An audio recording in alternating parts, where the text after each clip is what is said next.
Hello everyone, welcome to the Code Card Academy YouTube channel. So we are back with another video of Linux Masterclass.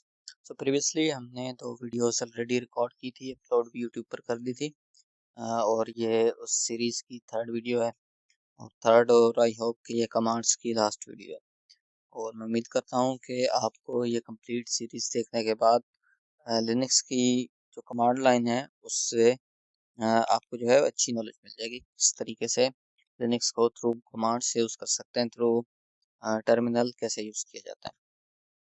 तो इस part में भी हम कुछ commands देखेंगे। Previously जैसे हमने दो पार्ट्स में देखी थी, अगर आपने वो पार्ट्स नहीं देखे तो आप यूट्यूब पे जाकर प्लेलिस्ट कम्प्लीटली देख सकते हैं। ठीक है, सबसे पहले हम यहाँ पे टर्मिनल ओपन कर लेते हैं और इसका मैं साइज फुल कर देता हूँ और थोड़ा सा टेक्स्ट साइज भी इंक्रीज कर देता हूँ। ठीक है, तो सबसे पहली हमारी जो कमांड है वो है पीएस यानी कि प्रोसेस, हमारे जो एक्टिव प्रोसेस होते हैं उनको शो करती है। तो मैं लिखता हूँ पीएस।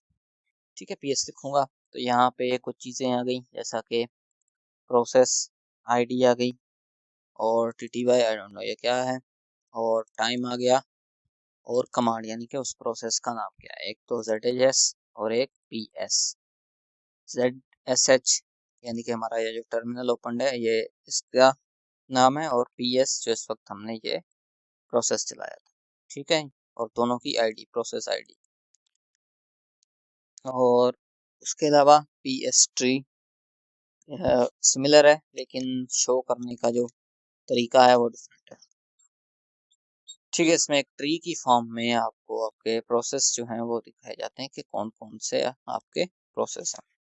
ठीक है, मैं स्क्रीन को क्लियर कर लेता हूँ और इसके अलावा जो है अगर हमने इन्फो लेनी है प्रोसेस के बारे में तो वो कैसे ले सकते हैं। सबसे पहले तो मैं PS करके PID चेक कर लेता हूँ क्योंकि मुझे PID की ज़रूरत पड़ेगी। तो मैं इस ZSH की कॉपी कर लेता हूँ और यहाँ पे रन करता हूँ pmap और इसको पेस्ट कर देता हूँ।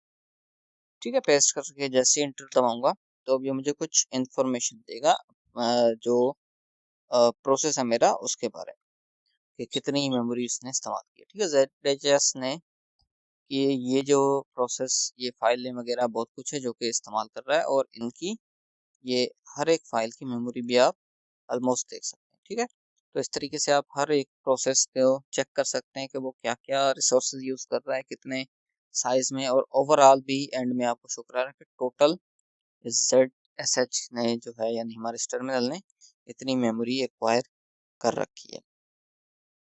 उसके अलावा एक और कमांड है हमारे पास टॉप। टॉप जो है हमारे जो रनिंग प्रोसेस, और वैसे तो हमने PS से देखा था वो एक्टिव प्रोसेस थे, ये जो है ये रनिंग प्रोसेस। एक्टिव और रनिंग में थोड़ा सा डिफरेंस होता है। ठीक है, ये रनिंग प्रोसेस जो बैकग्राउंड में रन हो रहे हैं ये वो भी हैं, और एक्टिव जो इनको मैं यूज़ कर रहा था वो थे। अब यहाँ पे बहुत सारे शो हो रहे हैं क्योंकि ये सारे कहीं ना कहीं बैकग्राउंड में रन कर रहे हैं। ठीक है, तो ऑपरेटिंग सिस्टम को भी ज़रूरत होती है, इस हिसाब से ये बहुत सारे बैकग्राउंड में रन कर रहे हैं। तो इस तरीके से आप जो है देख सकते हैं। अब इसमें से एग्जिट करना है तो Ctrl+C प्रेस करेंगे और एग्जिट हो जाएंगे। ठीक है, इसके बाद हमारी नेक्स्ट कुछ कमांड है हार्डवेयर से रिलेटेड। हार्डवेयर से रिलेटेड हमारी कुछ कमांड जैसे कि LSCPU, ये आपको CPU की इंफॉर्मेशन वगैरह दे देगा। यहाँ पे बहुत कुछ आ गया, आर्किटेक्चर स्टाइल। ठीक है, और उसके अलावा CPU का ऑपरेटिंग सिस्टम मोड और एड्रेस साइज और बहुत कुछ आ गया। और थोड़ा सा नीचे जाते हैं, CPU का जो मॉडल नेम है हमारा वो भी आ गया और कितने कोर हैं वो भी आ गए। और उसके अलावा भी बहुत सारी डिटेल्स हैं, या अपने सिस्टम पे खुद रन करके चेक कर सकते हैं। उसके अलावा आपने ब्लॉक डिवाइसेस चेक करनी है तो LSPLK ये करके चेक कर सकते हैं कि आपने कौन कौन सी डिवाइसेस ब्लॉक कर रखी हैं। इस वक्त ये मेरी हार्ड डिस्क के पार्टीशन है जो कि ब्लॉक है। ब्लॉक क्यों है? क्योंकि मैंने इनको भी माउंट नहीं किया, माउंट करूंगा तो ये अनब्लॉक हो जाएंगे। अभी अगर इनमें से मैं किसी पार्टीशन को यूज़ करना चाहूँगा तो ब्लॉक टेस्ट लिए मुझसे पासवर्ड मांगेगा। यहाँ पे आप देख सकते हैं कि ये मुझसे भी एक पासवर्ड मांग रहा है। ठीक है, तो ये इसलिए लॉक्ड है, मुझे इनको माउंट करना पड़ेगा तब जाकर ये शो होंगे। ठीक है, उसके अलावा हमारे पास यूएसबी की डिटेल के लिए एलएस यूएसबी ट्राई कर सकते हैं। मेरे पास इस वक्त कौन कौन सी यूएसबी हैं, एक तो लेनोवो का कीबोर्ड, और उसके अलावा नेक्स्ट फाउंडेशन 2.0 रूट हब, ये आई डोंट नो किस चीज़ की है, और ये यूएसबी कीबोर्ड। ठीक है, और वेबकैम, वेबकैम भी एक यूएसबी फॉर्म में होता है तो वो भी शो करा रहा है, और ये मेरा वाईफाई का एडाप्टर जो यूएस है वो दिखा रहा है, और ये भी आई डोंट नो किस चीज़ की। ठीक है, मोस्ट प्रोबेबली ये वाला जो है मुझे माउस लग रहा है, और ये वाला जो है मुझे ये वाला आई थिंक कीबोर्ड होगा, आई डोंट नो, क्योंकि इस वक्त मैं दो कीबोर्ड यूज़ कर रहा हूँ। एक तो ये लेनोवो वाला जो आपको शो हो रहा है ये एक्सटर्नल है, और ये मे बी इंटरनल कीबोर्ड होगा, एक्स्ट्रा मैंने लगाया। ठीक है, उसके अलावा सीपीयू की इंफॉर्मेशन के लिए कैट लिखें और slash processor slash CPU info, वो भी था, ये भी है, दोनों ऑलमोस्ट सेम है, लेकिन ये थोड़ी सी डिफरेंट चीज़ें दिखा देता है उससे, कुछ ज़्यादा डिटेल जो कि उसमें थोड़ी सी कम है। ठीक है, तो उसके अलावा एक और भी होता है मेमोरी इन्फो के लिए भी, cat slash processor slash memory info. ठीक है, ये भी आप देख सकते हैं, टोटल मेमोरी मेरी फ्री कितनी है, अवेलेबल कितनी है, बफर, कैशे, एक्टिव कितनी है, इनएक्टिव कितनी है, सारा कुछ आ गया, और भी बहुत सारी डिटेल आ गई। तो ये सारी चीज़ें आप खुद चेक कर सकते हैं, और इसके अलावा मेमोरी कितनी यूज़ हुई है वो भी चेक कर सकते हैं। सिंपली आप टाइप करें फ्री -h। ठीक है, ये टोटल इतनी यूज्ड है और इतनी फ्री है, और बफर कैशे में इतनी मौजूद है। तो बहुत सारी डिटेल्स आप ऐसे चेक कर सकते हैं। अच्छा, उसके अलावा बैटरी, बैटरी की डिटेल एक तो विंडोज़ में तो आई थिंक कि इतनी डिटेल नहीं होती, लेकिन लिनक्स का जो ग्राफिक सिस्टम है उसमें बैटरी की इन्फो मिल जाती है। लेकिन अगर आप इसकी कुछ इन्फो कमांड के ज़रिए चेक करना चाहते हैं तो ACPI ऐसे आप चेक कर सकते हैं। ठीक है, वैसे यहाँ पे भी आप क्लिक करें तो और ये आपकी डिटेल यहाँ से भी आपको शो हो जाएगी, और यहाँ से सेटिंग वगैरह भी इसकी कुछ कर सकते हैं, लेकिन यहाँ से अगर आप चेक करना चाहें तो ये भी कर सकते हैं। ठीक है, बैटरी ज़ीरो यानी कि क्योंकि इसमें तो बैटरियाँ तो डलती नहीं है, तो हमेशा जो फर्स्ट होती है वो बैटरी ज़ीरो कहलाती है। जैसे कि हार्ड डिस्क लगाते हैं, वो फर्स्ट हार्ड डिस्क हमारी हार्ड डिस्क ज़ीरो होती है इस हिसाब से।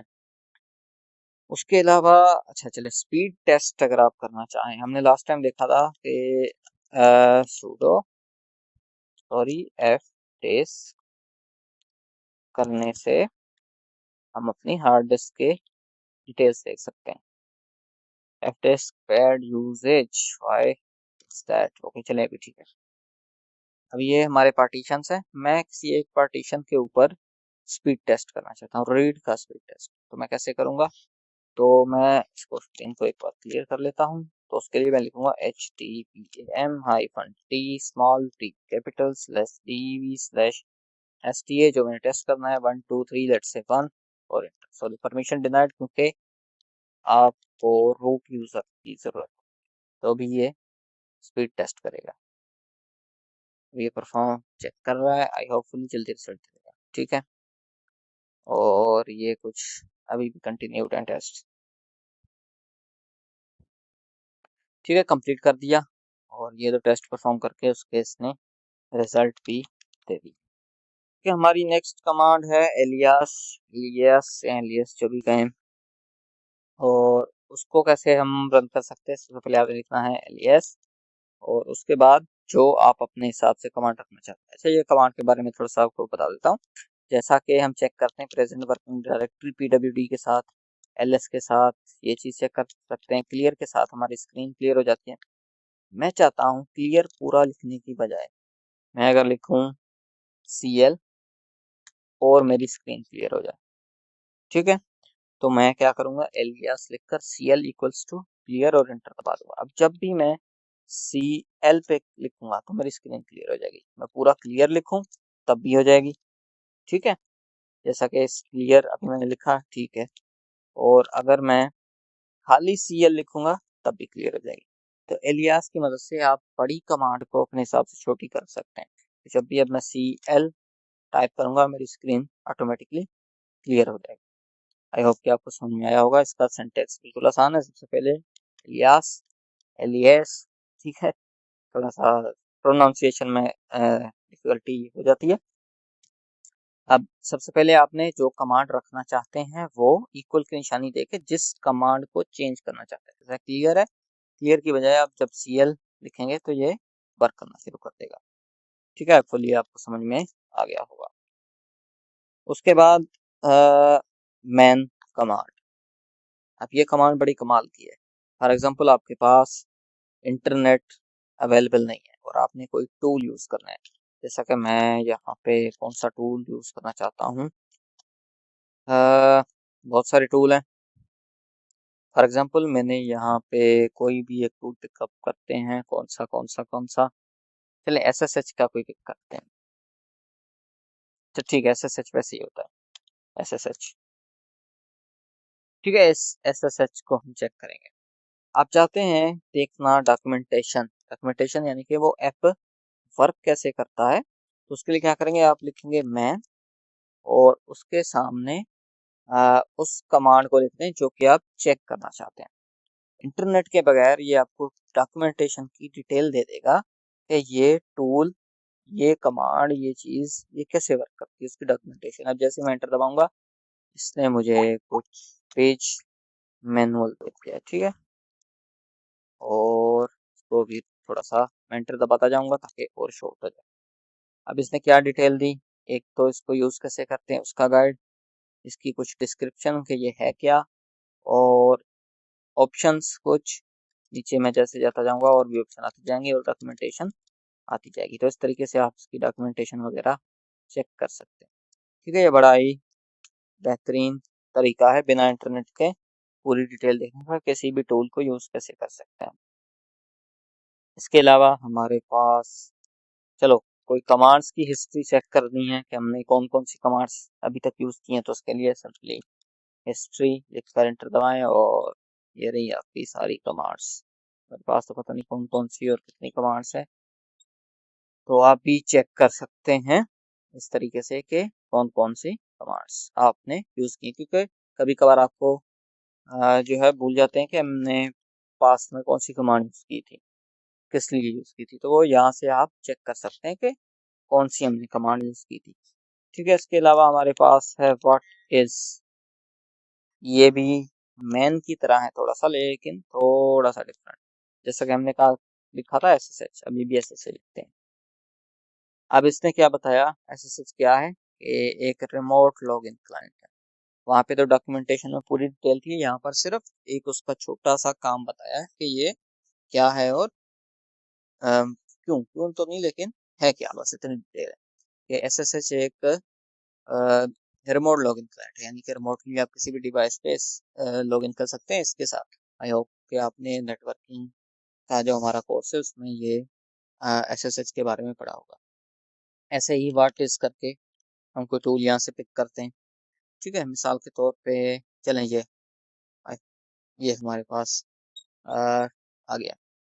लेट्स सी कि ये मौजूद है कि नहीं, उसके बारे में डिटेल मौजूद है कि नहीं।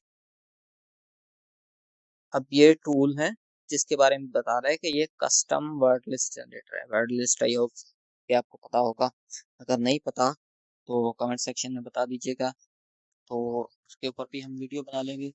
और क्या होती है वर्ड लिस्ट और कैसे जनरेट आप अपनी कर सकते हैं और बनी बनाई कैसे यूज कर सकते हैं, वो सारी डिटेल पे फिर हम वीडियो बना लेंगे। ठीक है, तो व्हाट इज कमांड से आप किसी भी टूल के बारे में नॉलेज हासिल कर सकते हैं विदाउट इंटरनेट।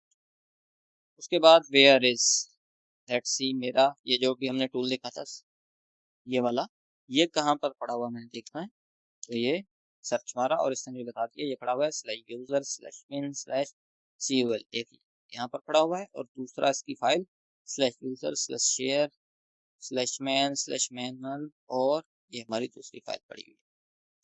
ऐसे आप इसकी जितनी फाइल होती है, अगर हज़ारों होती तो ये हज़ारों फाइल हमें फाइंड करके दे देता। टूल्स की फाइल आप ऐसे चेक कर सकते हैं। और उसके अलावा चलें एक और कमांड को डिस्कस कर लेते हैं, जैसा कि हमारे पास h.py की फाइल है, मुझे इसके बारे में डिटेल्स देखनी है। डिटेल्स लिखने के लिए मैं क्या करूँगा, यहाँ पे लिखूंगा स्टैट और इसका नाम लिख देता हूँ हैश डॉट फाइल। अब कुछ डिटेल्स यहाँ पे आ गई। कौन सी डिटेल आ गई? सबसे पहला इसका फाइल का नेम आ गया, इसका साइज, ब्लॉक्स, नहीं ये तो कोई खास इंफॉर्मेशन नहीं है, लेकिन नीचे आते हैं। इसकी रीड राइट की परमिशंस वगैरह वो आ गई। ठीक है, उसके अलावा एक्सेस की ये भी कुछ डिटेल आ गई। मॉडिफाई, अच्छा एक्सेस कब लास्ट टाइम किया था और ये मॉडिफाई लास्ट टाइम कब हुआ था, इसमें चेंजेस कब हुए थे और ये फाइल बनाई कब गई थी, पूरी डिटेल यहाँ पर है, एग्जैक्ट डेट टाइम हर चीज़ यहाँ पर मौजूद है। ठीक है, तो स्टैट जो है उसको आप यूज़ कर सकते हैं इस तरीके से चेक करने के लिए डिटेल्स के आपने कब जो है फाइल क्रिएट की और ये वो चीज़ें, साइज एक्सेट्रा एक्सेट्रा। ठीक है, तो अभी हम अपनी वीडियो को यहाँ पे एंड करते हैं। आई होप कि ये कमांड लाइन की लास्ट वीडियो है।